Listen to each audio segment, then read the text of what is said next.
this: a pyramid.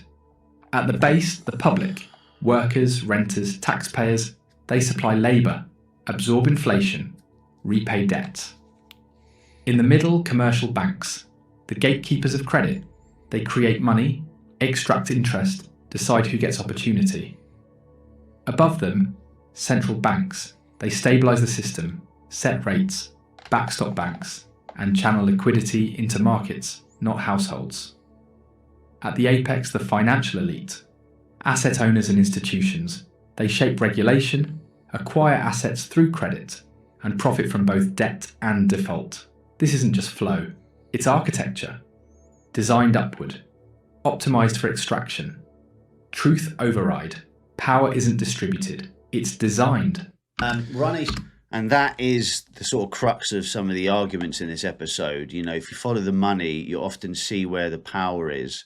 And it comes down to sort of breaking that mental place of, you know, money itself, you know, it carries a lot of connotations. People think like the access to money is probably one of the most important things we can have. Capitalism itself is built on the idea of access to capital, and it is, you know, winner takes all type mentality in the system. But you can't decide an economy on the basics of just winners and losers if the majority of people extract from the other parts of the economy.